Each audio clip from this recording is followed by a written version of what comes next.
Hi friends, నమస్తే. మీ శ్రీలహరి అండి. ఈరోజు మన ఇంటి ములక్కాయలతో పులుసు వేసుకుందాం అనుకున్నానండి. ఇవి కూడా 7 ములక్కాయలు తీసుకొచ్చి ముక్కలు కోసుకొని రెడీగా ఉంచుకున్నానండి.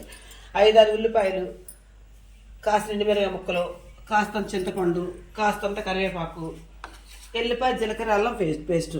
ఇప్పుడు మనం కూర స్టార్ట్ చేసేసుకుందామండి. ముందు ఫస్ట్ అల్లం వెల్లిపాయ వేసుకుందామండి. తర్వాత వచ్చేసి కరివేపాకు వేసుకుందాం.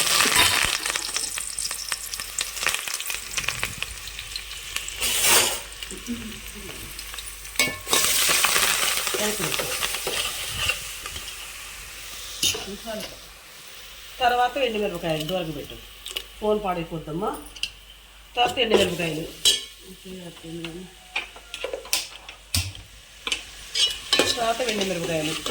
ఆ తర్వాత ఉల్లిపాయ ముక్కలు వీటిని సన్నగా ఎర్రగా దూరంగా వేసుకుందామండి.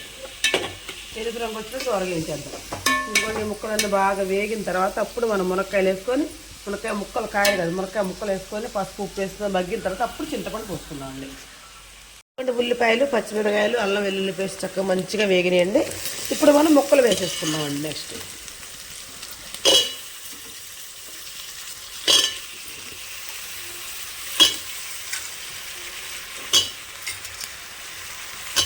చక్కగా ఇందులో పసుపు ఉప్పు కూడా వేసుకుంటే చక్కగా మగ్గుతుందండి.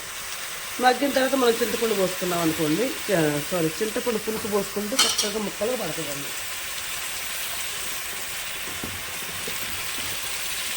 కొంచెం ఫోన్ వంకర గురించి మీరు ఏమనుకుందండి, కామెంట్ ఏం పెట్టద్దు. నాకు ఏంటంటే నేను ఎడం చేత్తో ఫోన్ పట్టుకొని కుడి చేత్తో కర్రీ చేసుకుంటున్నానండి.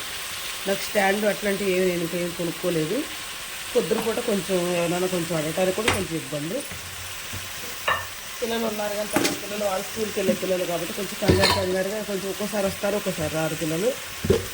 తర్వాత మనం చేసి రాకూడదు కదండి. గల్లుప్పు దీన్ని చక్కగా మనం గరిటతో తిప్పకుండా క్లాత్తో చక్కగా పైకి కిందకి ఎలా అంటే ముక్కలు మొత్తంగా కలుస్తాయండి. మొక్కలు తిప్పిన తర్వాత మీరు తిప్పుతానండి. ఇదిగోండి చక్కగా ముక్కలు మంచిగా పసుపు ఉప్పుతో మంచిగా మగ్గినాయండి. కొంచెం కారం వేసేస్తున్నానండి ఒకసారి లైట్గా. ఇది తెల్లగా ఉంది కానండి ఘాటు కారం అండి. ఎక్కువ వేసుకుంటేనే కారంగా ఉంటుంది, తక్కువ వేస్తేనే కర్రీ తెల్లగా కనిపిస్తుందండి. ఈ విధంగా ఇప్పుడు నేను కారం వేసేసుకున్నాను కాబట్టి చింతపండు పులుసు పోసుకున్నాను. పిసుక పక్కన పెట్టిన తర్వాత అప్పుడు మీకు నేను ఇప్పుడు చక్కగా చింతపండు పులుసు మంచిగా చక్కగా పిసికేసి రెడీగా ఉంచానండి. ఇదిగోండి ఈ విధంగా ములక్కాయ పులుసులో ములక్కాయలు ముక్కలు మగ్గినట్లలో పులుసు పోసేసుకుంటున్నానండి. చక్కగా దీన్ని మనం పావుగంట సేపు చక్కగా మంచిగా చిన్న మంట మీద ఉడకనిచ్చుకున్నామండి. ఓకేనా అండి? ఓకే. ఇదిగోండి సన్న మంట మీద ఈ విధంగా పులుసు చక్క ఉడికిపోతూ ఉందండి. ఇందులో కొంచెం మనం ధనియాల పొడి వేసుకుందాం అండి. అంటే ఓన్లీ ధనియాలు, చెక్క, లవంగం అండి. కొంచెం సన్నగా వేయించేసి పొడి పడతానండి. నేను కొద్దిగా ఫ్లేవర్ బాగుంటుంది, చక్కగా అనిపిస్తుంది అని చెప్పి వేసుకుంటానండి. నేను ఈ విధంగా మునక్కాయ పులుసు చేసుకుంటానండి. మీకు నచ్చితే నాకు ఒక లైక్ ఇవ్వండి నేను చేసే విధానం. Please subscribe.